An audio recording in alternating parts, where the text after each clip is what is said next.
आल मोहम्मद।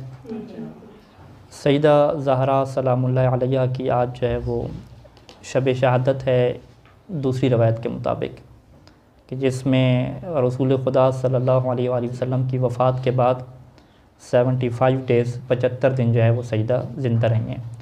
तो 28 सफ़र से लेकर 13 जमादुल ऊला तक अगर आप दिन शुमार करें तो वो 75 दिन क्या बनते हैं। एक रवायत वो 40 दिन की भी है 8 रबीउल सानी की, और एक रवायत क्या है 95 डेज़ की भी है 95 दिन की है, जो कि जमादुल सानी की क्या बनती है 3 तारीख़ बनती है। सईदा सलामुल्लाह अलैहा की ज़िंदगी में बहुत सारी ऐसी चीज़ें हैं कि जिनसे हमारे लिए क्या है उसवा और नमूना बनता है कि हम भी उन चीज़ों के ऊपर अमल करें। और ख़ुसूसन हम तुल्लाब के लिए कि जो अपनी ज़िंदगियाँ जो हैं वो उलूम मोहम्मद वाले मोहम्मद के लिए वक्फ़ कर चुके हैं, उनके लिए ये कुछ पहलू ऐसे हैं कि जो बड़े अहम हैं कि वो वहाँ से क्या है अपने लिए नमूना अमल पकड़ें और उसके ऊपर क्या करें, अमल करें। उनमें से जो 2 पहलू अहम हैं जो इंशाअल्लाह आज बयान करेंगे, एक को ज़ुहद कहते हैं और दूसरे को क्या कहते हैं, दुनिया की मुश्किलात के ऊपर सब्र करना।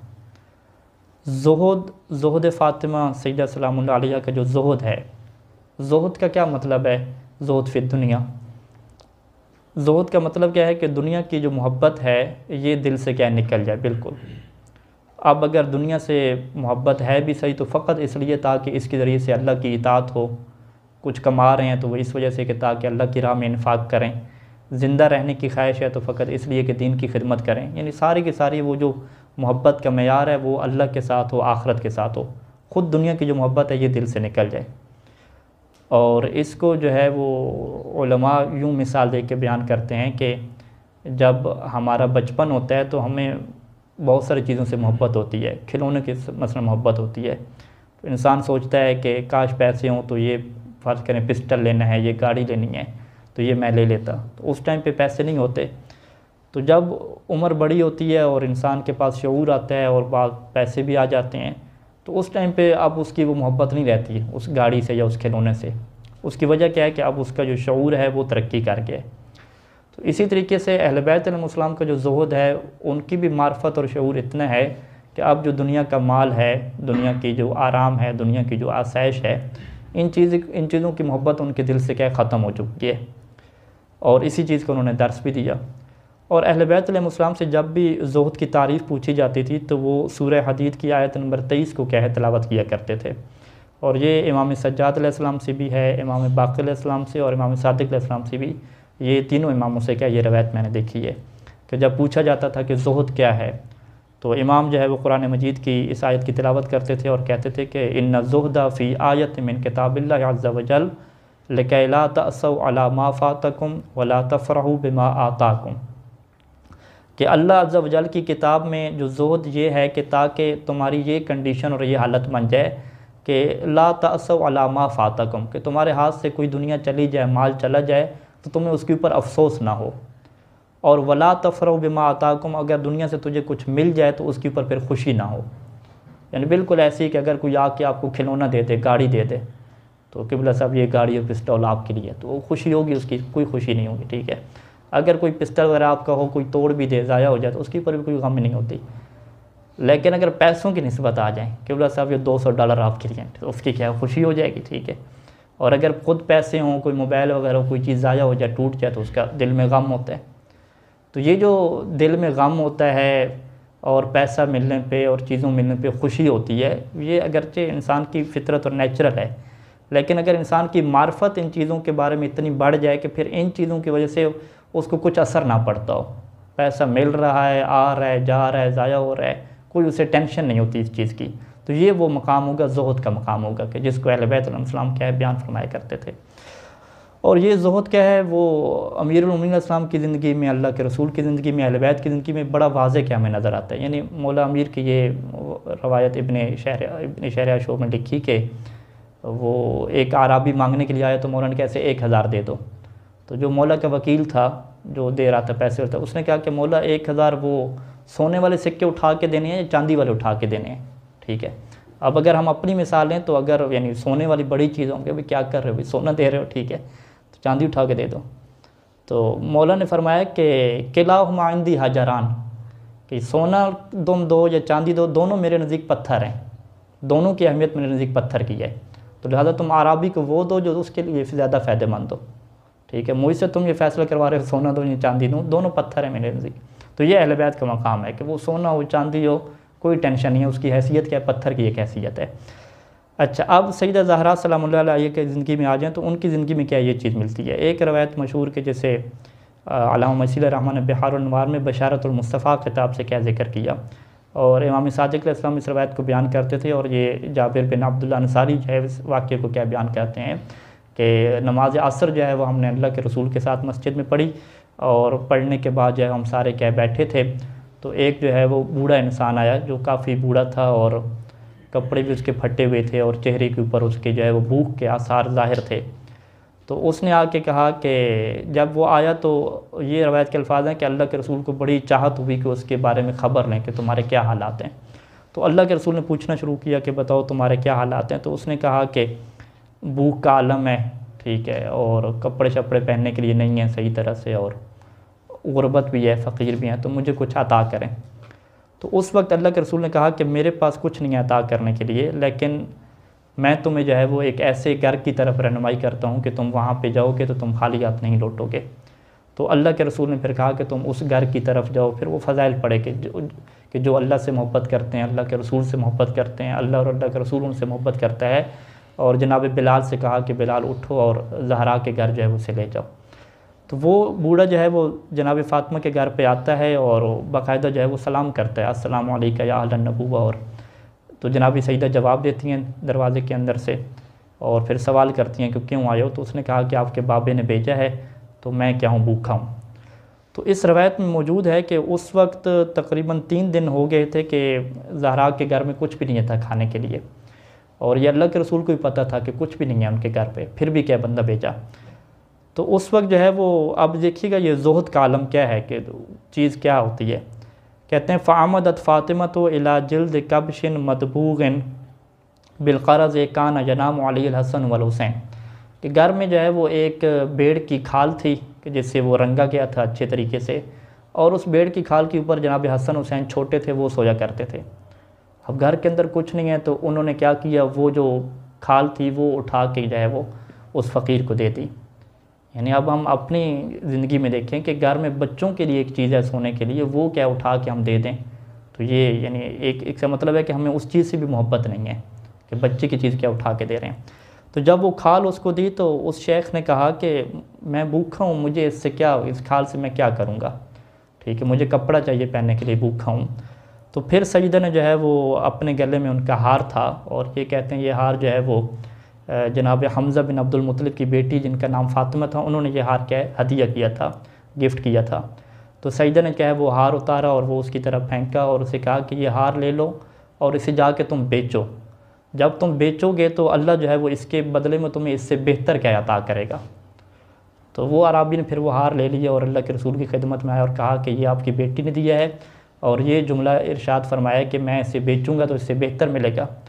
तो अल्लाह के रसूल वहाँ पे रोए हैं, यानी रवायत में है कि अल्लाह के रसूल रोए हैं और रो के फरमाते हैं कि अगर फ़ातिमा ने ऐसा कहा है तो यकीनन अल्लाह तुम्हें ज़्यादा अता करेगा, इसमें कोई परेशानी की बात ही नहीं है।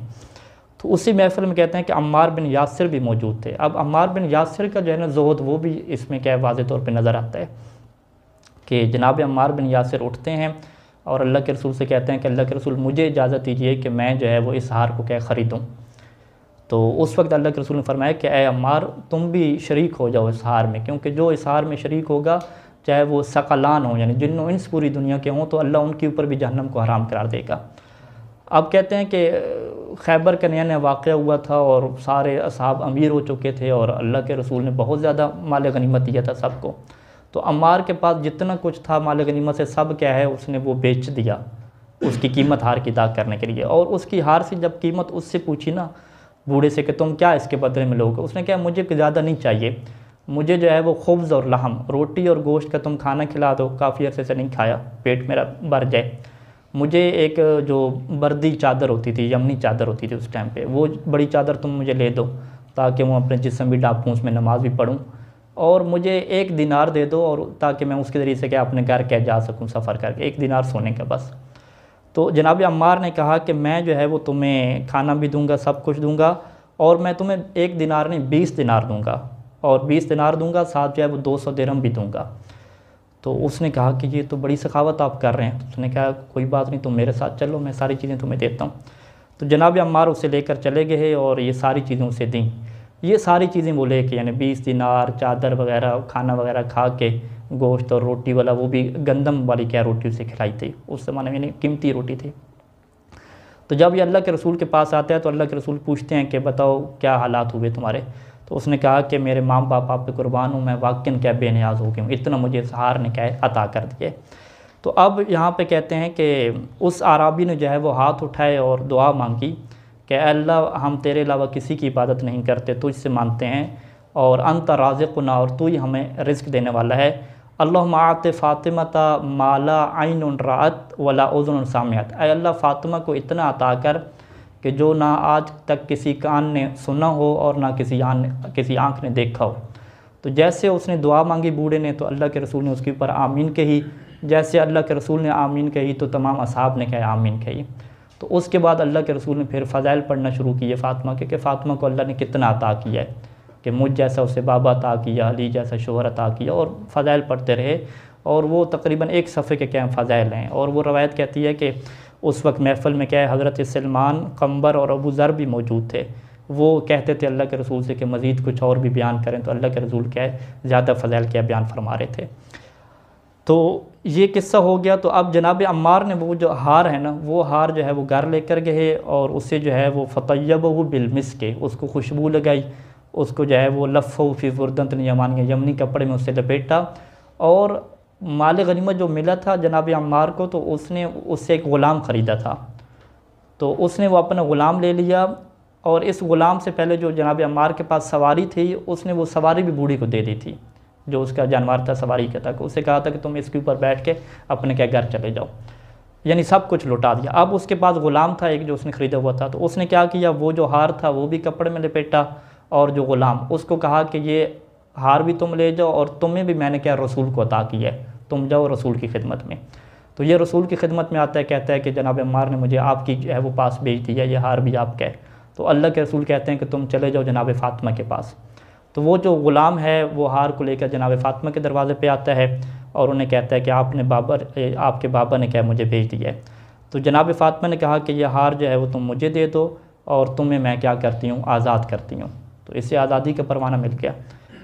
तो ये जो है वो बड़ा हंसने लग गया उस टाइम पे। तो जनाब सईदा ने पूछा कि क्यों हंस रहे हो। तो उसने कहा कि अज़हकनी इज़्ज़म बरकत हादल इक़द, कि ये जो हार है इसकी बरकत ने और इसकी बरकत की अज़मत ने मुझे क्या रुला दिया है, क्या नाम है, हंसा दिया है, खुश कर दिया है, कि मैं हैरान हो गया हूँ। क्योंकि ये एक हार है कि जिसने बूढ़े को जो है वो, जो बूढ़ा भूखा था उसे सैराब कर दिया, और जिसके पास कपड़े नहीं थे उसे कपड़े भी अता कर दिए, और जो फ़कीर था उसे भी क्या बेनियाज कर दिया। और इसी हार ने जो है वो साथ एक ग़ुलाम को भी आज़ाद कर दिया, और आखिर पे क्या है वापस पलट के अपने मालिक के पास भी क्या आ गया। तो ये इस हार की अज़मत की वजह से क्या है मैं हंस रहा हूँ। तो ये सईदा की ज़िंदगी में एक मिलता है कि अपनी ज़िंदगी में जो कीमती से कीमती चीज़ होती है खातून के पास, वो भी क्या अता कर देती हैं। और फिर जितने भी मसाइब और मुश्किलात आए उसके ऊपर सब्र किया, और सब्र भी इस तरह से किया कि उन मसाइब का इजहार नहीं किया किसी के सामने। यानी आज हमारे उस्ताद कह रहे थे कि जनाब सईदा की शहादत का अगर हम सबब तलाश करें तो ये दुनिया कहती है कि सबब ये था कि उनके ऊपर जुल्म हुआ और जिस्म उनका कमज़ोर हो गया था। कहते हैं जिस्मानी सबब भी होगा, लेकिन एक सबब वो है कि जो ज़हरा ने मसाइब अपने दिल में छुपा के रखे और अपने शोहर मौला अली अलैहिस्सलाम तक को वो मसाइब नहीं बताए। कहते हैं ये बड़ा मुश्किल काम होता है ख़ातून के लिए, क्योंकि ख़ातून को जब भी कोई मुसीबत पेश आती है तो वो उसका इजहार करती है, अपनी वालदा को बताती है, या कम अज़ कम अपने शोहर को बताती है जो उसकी ज़िंदगी का साथी। कहते हैं कि ज़हरा ने अपनी एक मुसीबत भी जो है वो तारीख़ नहीं कहती कि उसने जो है वो मौला अमीर की खिदमत में बयान की हो। किस वजह से? ताकि मेरी मुसीबत को जो है वो सुन के मौला अली अलैहिस्सलाम को तकलीफ़ ना पहुँचे, उन्हें क्या है दुख ना पहुँचे, उनको तकलीफ़ ना पहुँचे। और मुसलसल मौला अली अलैहिस्सलाम को तसल्लियाँ देती थी, अपनी कोई मुसीबत ज़ाहिर नहीं की। इसी वजह से कहते हैं कि जब हसन हुसैन जो है वो ज़हरा की शहादत की ख़बर लेकर मस्जिद में पहुँचे थे, और रो रहे थे। तो मौला अली ने जब ज़हरा की शहादत की ख़बर सुनी है तो मौला अली से बर्दाश्त ना हुआ और चेहरे के बल जो है वो गिर पड़े और बेहोश हो गए। और जो उस वक्त जुमला तारीख़ ने नकल किया है, तारीख़ ने कहा है कि जब मौला अली को होश आया तो मौला अली ने एक जुमला पढ़ा कि या बिन्त रसूलिल्लाह लिमनिल आज़ा, अब अली को कौन होगा तसल्लियाँ देने वाला। अली को जब तसल्ली की ज़रूरत पड़ती थी तो ऐ बिन्त ज़हरा तू तसल्ली देती थी अली को, और कौन होगा अब अली को तसल्लियाँ देने वाला। तो ये ज़हरा की ज़िंदगी में दो पहलू हैं कि ज़ुहद और मसाइब और मुश्किलात के ऊपर सब्र करना। आज हम भी अपनी ज़िंदगियों को वक्फ़ कर चुके हैं इस्लाम के लिए, फ़िक़्ह अहले बैत के लिए, मोहम्मद वाले मोहम्मद के उलूम के लिए। तो हमें भी इन दो चीज़ों को अपनाना होगा कि जो हमारे ऊपर मुश्किलात हैं, परेशानियाँ हैं, हम बजाय इसके कि बैठ के लोगों के सामने इजहार करने लग जाएँ, लोगों को बताने लग जाएँ, लोगों से मांगना शुरू कर दें। इसी तरीके से जो दुनिया के हवाले से जो मोहब्बत है उसको भी अपने दिल से निकालना होगा। अगर हम ये काम कर सकें और सीरत ज़हरा पे चल सकें तो यकीनन इसी में हमारे लिए बेहतरी है और दुनिया और आखिरत की कामयाबी है। अल्लाह ताला से दुआ है कि जनाब सैयदतुज़ ज़हरा फ़ातिमतुज़ ज़हरा बिन्त रसूलुल्लाह के सदक़े में हम सब के सीरो कबीरा गुनाह माफ़ फरमा, हमें इल्म और अमल साले दोनों नेमतें अता फरमा, और हमें इमाम ज़माना के सच्चे सिपाहियों में शुमार फरमा। व सल्लल्लाहु अला मुहम्मद व आलिहि अजमाइन।